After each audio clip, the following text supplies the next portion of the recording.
오늘 하나님 아버지께 감사라라는 제목으로 함께 말씀 나누겠습니다.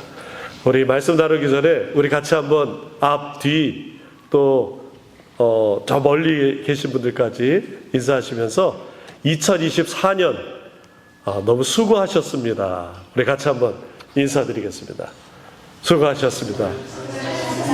예, 2024년 너무 수고 많이 하셨습니다.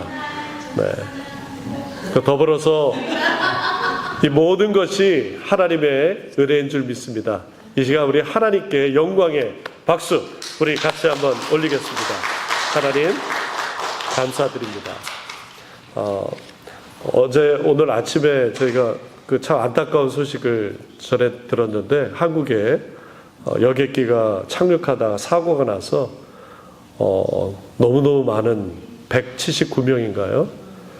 참 끔찍한 사고가 일어났습니다. 더불어서 한국이 지금 정치적으로 또 경제적으로 많이 어려운 상황이 있는데 여러분들 꼭 기도해 주시기 바랍니다. 감리교 운동 시작을 한 우리 존 웨슬리 목사님은 성화, 성결을 아주 중요하게 강조하셨습니다. 이 성화라는 것은 하나님의 형상이 회복되는 것이에요.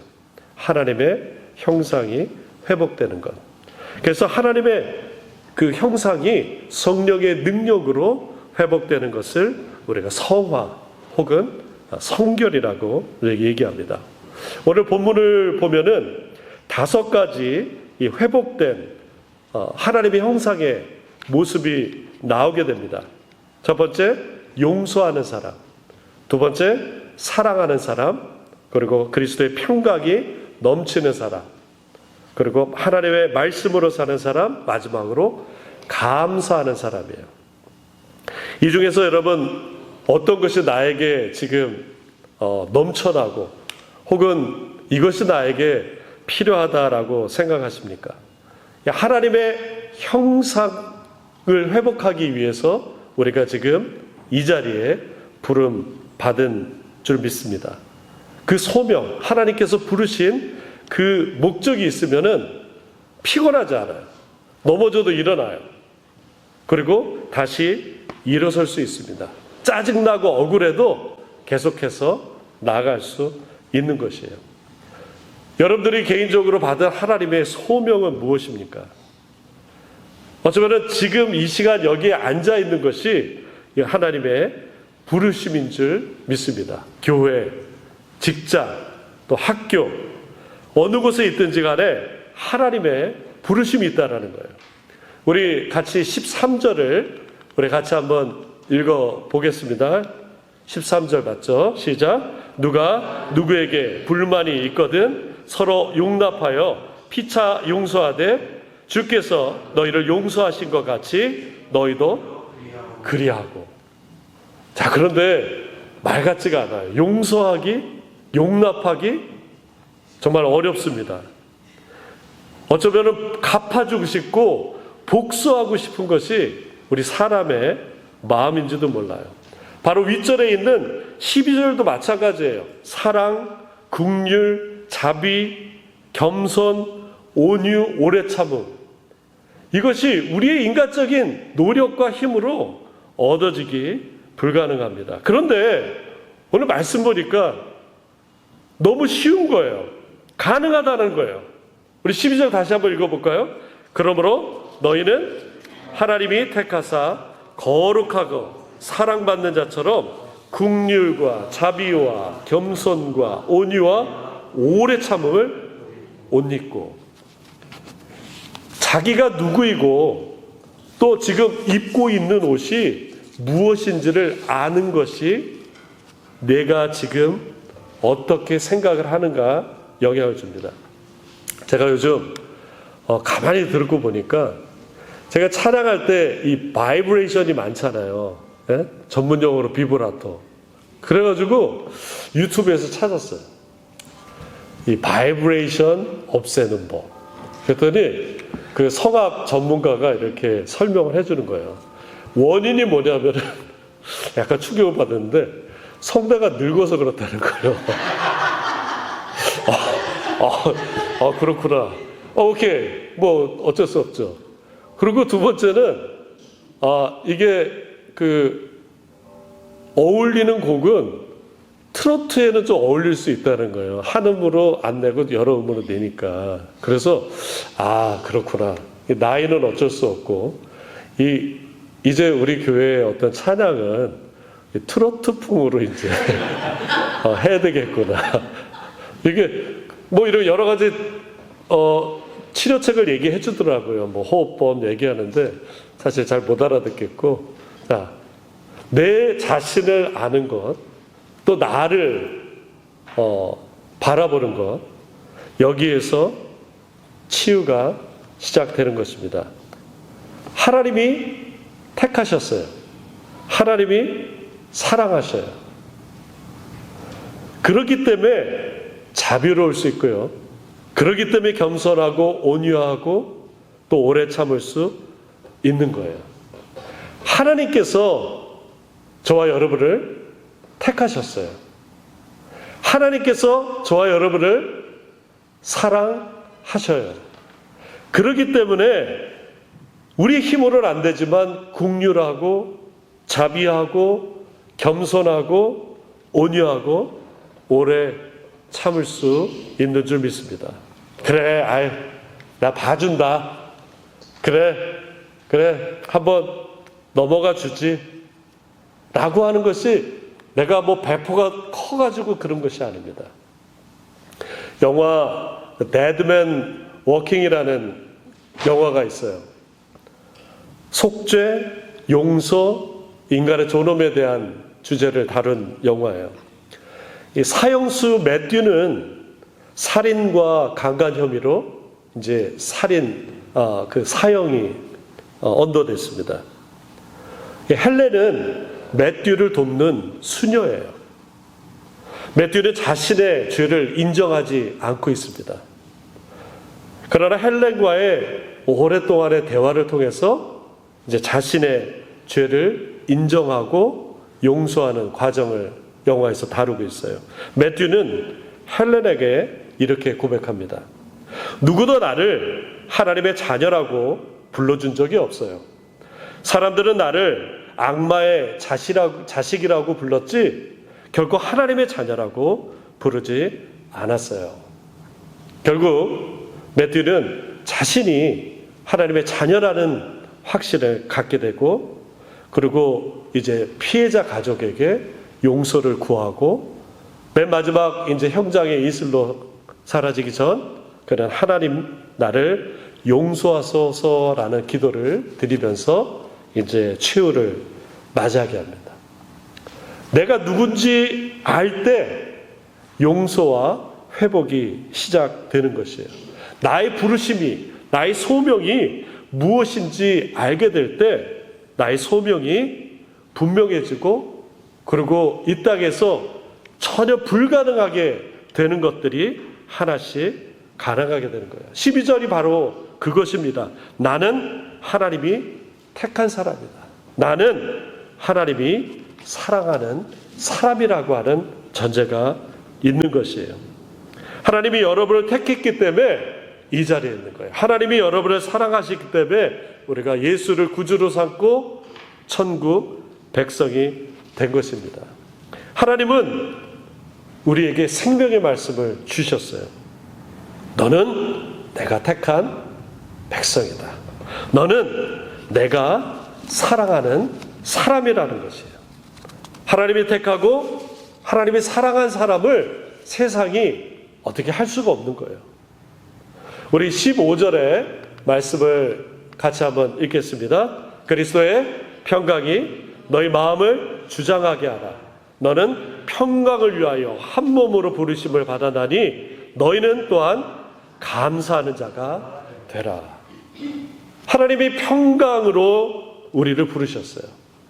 하나님이 우리를 감사하는 자로 부르셨어요. 그러면 질문해요. 목사님, 감사하는 자로 불렀다면 감사할 게 있어야 되지 않습니까? 근데 주변을 돌아봐도 나는 감사할 게 없는 것 같아요. 실제로 세상은 이렇게 우리에게 속삭입니다. 당신은 하나님이 버린 거 아니야? 그렇지 않고서는 어떻게 일마다 되는 게 없지? 하나님이 당신을 사랑하는 거 맞아? 그렇다면은 하나님이 어떻게 당신을 이런 상태로 내버려 둘 수 있냐 말이야 라고 속삭여요. 분명 이것은 마귀가 주는 말이에요. 마귀는 세상 기준을 가져다 줘서 그걸 비교해서 우리를 낙심하게 만들어요. 낙담하게 만들어요. 이 낙심하다의 헬라어는 마음을 잃어버리다, 또 약해지다, 심지어 어떤 뜻이냐면 기절하다라는 뜻이 있어요. 포기할 정도로 지쳐있는 그런 상태에서 낙심하는 마음을 주므로 우리가 소명을, 하나님의 부르심을 잃어버리게 한다는 거예요. 좀 오래된 영화인데 캐스터웨이라는 영화 보신 분들 계실 거예요. 이 톰 행스라는 분이, 이 영화 배우가 이 페덱스 간부예요. 근데 비행기를 타고 가다가 이제 비행기가 추락하고 이제 혼자서 무인도에서 이제 서바이버하는 그런 내용입니다. 그가 이제 몇 년이 흘러서 그 섬에서 어느 정도 살 어떤 그런 익숙해졌어요. 그럼에도 불구하고 그는 끊임없이 섬을 탈출하려고 뗏목을 만들어서 노력해요. 하지만 번번이 큰 파도 때문에 그 섬을 나가지 못하고 있었어요.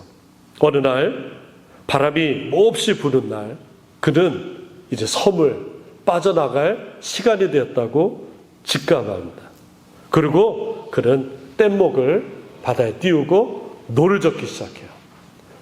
파도가 몰려옵니다. 계속 노를 쳐요. 파도를 넘었어요. 점점보다 더 큰 파도가 몰려옵니다. 또 계속 노를 쳤어요. 그리고 파도를 넘었어요. 그리고 번번이 그를 좌절시켰던 가장 집체 많은 파도가 그를 삼키려고 다가오고 있었어요. 그 순간 그는 이제 노를 젓지 않고 준비했던 돛을 펼칩니다. 그리고 바람에 의해서 그 어마어마한 파도를 유유히 넘게 되는 것이에요. 우리는 때로는 다가오는 파도 앞에서 좌절해요. 포기하고 노젓기를 그만둡니다. 왜요? 낙심하기 때문에요. 마음이 떨어졌어요. 심지어 마음이 기절하고 있는 거예요. 나는 아무리 노를 져도 저 파도를 이길 수 없어. 미리 포기합니다. 세상이 주는 부정적인 말에 귀를 닫아버려야 돼요. 성경 말씀을 읽어야 되는 이유는 하나님 말씀이 생명의 말씀이기 때문에 그렇습니다. 죽어가던 영혼이 살아날 거예요. 여러분, 우리 여기 앉아 계신 우리 매사추세츠에서 온 우리 젊은 학생들은 잘 모를 텐데 윤복희라는 가수가 있어요. 벌써 세대체가 확 홍해처럼 확 갈라지는 앞에하고 뒤하고. 윤복희라는 가수가 있는데 이분의 유명한 노래 여러분이라는 노래가 있어요. 그의 오빠 윤한기 목사님이 작곡 작사하고 또 이분이 이제 윤복희 씨가 노래를 했어요. 그런데 이 노래는 원래 대중가요가 아니라 복음성가였어요. 그리고 그 노래의 가사의 화자, 그러니까 그 이야기하는 주체는 하나님이에요. 가사는 이렇습니다. 내가 만약 외로울 때, 원래 그 윤복희 씨가 노래할 때 이렇게 내가 만약 이렇게 하는데 잘 흉내는 안 내지만 내가 만약 외로울 때 내가 위로해 줄게. 내가 만약 서러울 때면 내가 눈물이 되리. 어두운 밤 캄캄한 험한 길 걸을 때 내가 너의 등불이 되리. 허전하고 쓸쓸할 때 내가 너의 볕이 되리라. 나는 너의 영원한 형제야. 나는 너의 친구야. 나는 너의 영원한 노래야. 나는 너의 기쁨이야. 하나님이 우리에게 얘기하고 있어요. 네가 외로울 때 내가 기쁨이 되고 위로가 되겠대. 하나님이 우리를 택하셨어요. 하나님이 우리를 사랑하셔요. 그것이 우리의 소명이고 우리의 부르심이에요. 우리는 택함받은 사람으로 부름받았어요.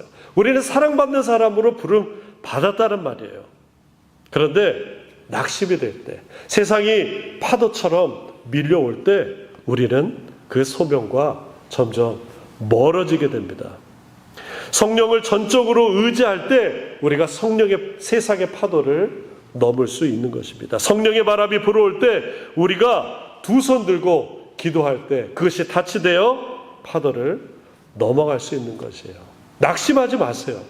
우리가 포기하지 말아야 될 이유는 바로 여기 있는 것입니다. 하나님이 늘 우리를 택하시고 사랑하시기 때문에 그래요. 그러나 우리는 포기할 때가 있어요. 왜요? 낙심되고 마음에 상처가 있기 때문에. 예배를 잘 드렸어요. 그러면 하나님께서 정말 뭔가 해주시겠지 하는데 갑자기 손해를 볼 때가 있어요. 열심히 기도하고 열심히 말씀 읽었는데 누군가 나를 배신해요. 그리고 사기를 쳐요. 사람에게 실망하는 일이 발생할 때가 있어요. 내가 이렇게 기도를 했는데, 내가 열심히 예배 드렸는데, 그리고 열심히 봉사하고 헌금하고 최선을 다해서 하나님께 했는데 왜 나에게 이런 시련이 오나 낙심될 때가 있다란 말이에요. 더 심한 경우에는 에이 됐어 이제 안 해, 안 가, 그렇게 선언할 때가 있어요. 요셉의 이복 형들이 요셉을 시기했어요. 결국 형들은 요셉을 애굽, 이집트에 팔아넘겼습니다. 곱게 자란 요셉은 정말 완전 패닉이 아닐 수 없습니다. 고대 시대에 노예라고 하는 것은 주인이 그 목숨줄을 왔다 갔다 할 수 있는 그런 힘을 갖고 있었어요. 요셉이 좌절하고 희망을 잃고 실망하고 인생 포기하고 신세 한탄하지 않았습니다. 오히려 요셉은 낙담하지 않았습니다. 우리 같이 말씀을 같이 한번 읽겠습니다. 사도행전 같이 읽습니다. 시작. 여러 조상이 요셉을 시기하여 애굽에 팔았더니 하나님이 그와 함께 계셔 그 모든 환난에서 건져내사 애굽아 바로 앞에서 은총과 지혜를 주심에 바로가 그를 애굽과 자기 온 집의 통치자로 세웠느니라. 하나님이 요셉과 함께 하셨다 그랬어요. 그런데 이 말은 요셉이 하나님을 믿었다는 말이에요. 바꿔 얘기해서 요셉은 어떤 마음이 있냐면은 나는 하나님이 택하셨다라는 굳은 믿음이 있었어요. 하나님이 나를 사랑하셔. 나는 평강을 위해 부름받은 사람이야. 나는 감사하는 사람이야. 그 마음을 가지고 그가 낙심하지 않았다라는 거예요. 사도 바울이 갈라디아 교회에게 이렇게 편지를 쓰게 됩니다. 같이 한번 읽습니다. 우리가 선을 행하되 낙심하지 말지니 포기하지 아니하면 때가 이름에 거두리라. 하나님의 부르심은 당장 이 앞에 있지 않을 수도 있어요. 그런데 10년, 20년, 30년 지나도 그 소명을 하나님의 부르심, 하나님이 나를 부르셨다, 하나님이 나를 사랑하신다, 분명한 그 소명 부르심을 붙잡고 갈 때 그때 하나님께서 끝까지 지키심을 우리는 얘기할 수 있는 것입니다. 내 판단이 아니에요. 하나님 판단하시는 거예요. 톨스토이의 소설 세 가지 질문이라는 짧은 이야기가 있어요. 옛날 어느 왕이 있었습니다. 그는 인생의 세 가지 문제를 풀려고 무진 애를 썼어요. 첫 번째는 모든 일에서 가장 적절한 시기는 무엇인가? 두 번째는 어떤 인물이 가장 중요한 존재일까? 그 세 번째는 세상에서 가장 중요한 일이 무엇일까? 그는 늘 고민했어요. 그래서 학자들과 지혜자들에게 답을 구했습니다. 그러나 속 시원한 답을 얻지 못하고 있었어요. 이 왕은 수소문 끝에 저 산골에 어느 지혜로운 사람이 있다라는 말을 듣고 그가 그를 찾아가게 됩니다. 질문을 했어요. 세 가지. 어떤 시기가 제일 좋은 시기입니까? 누가 제일 중요한 존재입니까? 또 어떤 일이 제일 중요한 일입니까? 이 현자는 그냥 묵묵부답 그냥 일만 하고 있었어요. 그러다 갑자기 피를 흘리는 어떤 청년이 이 왕에게 다가오고 있었습니다. 왕은 생각할 것도 없이 자기 옷을 찢어서 이 피 흘린 청년을 감싸주고 치료해 줬어요. 알고 보니까 이 청년은 늘 왕에게 불만을 품고 있었던, 원한을 품고 있었던 그런 왕의 신하였습니다. 지극정성으로 돌봐준 이 왕의 감동을 받은 신하는 마음을 고쳐서 아주 충성된 왕의 신하가 되었어요. 왕은 다시 이 은자, 현자를 찾아가서 묻습니다. 그럴 때 이 지혜로운 자가 왕에게 대답합니다. 세상에서 제일 중요한 때는 바로 지금입니다. 사람이 지배하고 사용할 수 있는 시간은 바로 지금뿐이기 때문이죠. 그리고 제일 중요한 존재는 자신이 지금 대하고 있는 바로 그 사람이지요. 마지막으로 제일 중요한 일은 지금 대하고 있는 그 사람에게 정성을 다하여 사랑을 베푸는 것입니다. 지금이 가장 중요한 때라는 거예요. 지금 대하고 있는 그 사람이 제일 중요한 존재라는 것이에요. 지금 만나는 사람에게 최선을 다하는 것이 제일 중요한 일이라는 것이에요. 톨스토이의 이야기를 하나님의 부르심과 소명으로 연결하면은 지금 만나는 사람에게 최선을 다하는 것이 우리의 소명이고 우리의 부르심인 줄 믿습니다. 이제 12월 31일 한국의 이제 종각에서는 타종을 하고 여기 맨하탄에서는 그 타임스퀘어에서 이제 해피 뉴 이어 이제 할 거예요. 그런데 사람들은 새로운 새해를 환호하지만 제가 이렇게 보면은 대부분 이런 생각이 있는 것 같아요. 껄껄하는 거예요.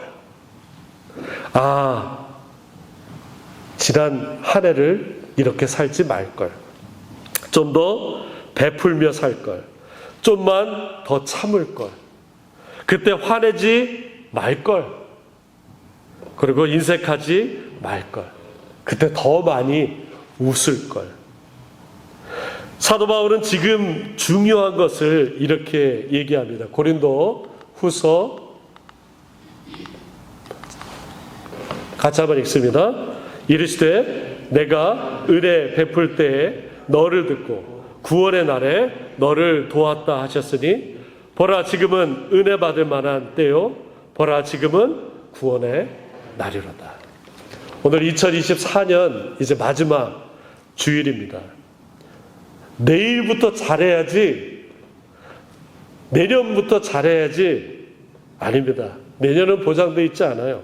내일은 보장되어 있지 않습니다. 새해부터 열심히 이제 성경책 읽어야지, 아니에요. 오늘부터, 오늘 주일이죠. 내일 월요일, 화요일 3일이나 남았습니다. 이거를 비장한 이수신 버전으로 우리 같이 하자고요. 신에게 12척이 아니라 뭐예요? 신에게 3일이 남아있습니다. 오늘 이 시간에 최선을 다하자라는 것이에요. 우리 잠언 말씀을 읽습니다. 너는 내일 일을 자랑하지 마라. 하루 동안에 무슨 일이 일어나는지 내가 알 수 없습니다. 저는 2025년부터 개척교회라는 말을 이제 안 쓰려고 해요. 그걸 작은 교회라고 쓰려고 합니다.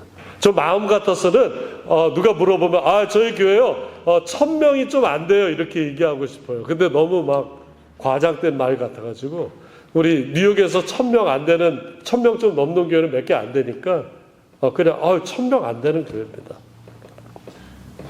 그냥 작은 교회입니다.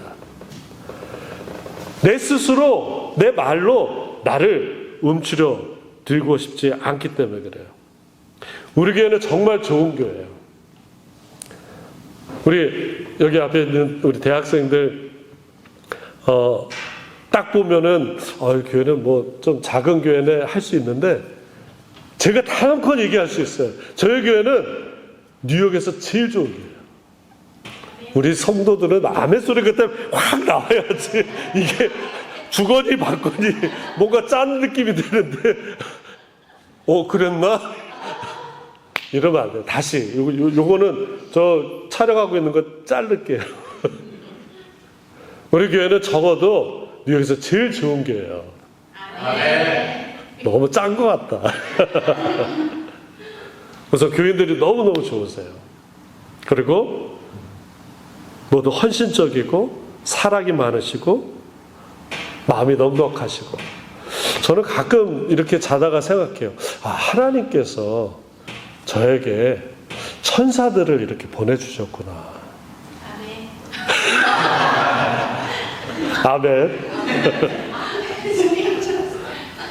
저희 교회는 초대교회가 부럽지가 않아요. 매주 잔치고 매주 우리가 웃음이 끊이지 않습니다. 성경 공부도 열심히 하시고 담임 목사의 썰렁한 아재 개그도 그냥 잘 받아주시는 넉넉한 그런 분들이세요. 그래서 한 해를 돌아보면서 이렇게 기도합니다. 하나님 아버지 참 감사합니다. 좋은 분들 함께 신앙생활 하게 하셔서 감사합니다. 함께 행복한 노래 부를 수 있어 참 감사합니다. 하나님이 인도해 주셔서 흔들리지 않는 반석 걷게 하셔서 참 감사합니다. 올해보다 새해 더 많이 기대합니다. 언제나 동행해 주옵소서. 예수님 이름으로 기도합니다. 이렇게 기도했어요. 말씀을 마칩니다. 정말 다사다난하고 많은 일들이 아직도 펼쳐지고 있는 2024년입니다. 그러나 돌아보면은 하나님께 감사할 일뿐입니다. 우리를 택하시고 우리를 사랑하시고 우리에게 소명 주시고 우리에게 만날 만한 사람 주시고 시간 주시고 환경 주신 우리 하나님께 감사드립니다. 주신 것에 감사하고 주신 시간 감사하고 주신 환경 감사하고 2024년 그렇게 감사로 마무리하는 저와 여러분 되시길 예수님의 이름으로 축원합니다. 우리 함께 기도하시겠습니다. 말씀 기억하시면서 함께 기도하겠습니다. 하나님이 나를 택하신 것 감사하시고 하나님이 나를 사랑하신 것 감사하시고 우리 함께 모여서 찬양하게 한 것 우리 감사하는 우리 이 시간 되기 원합니다. 우리 함께 한 목소리 기도하겠습니다. 아버지 하나님 감사합니다.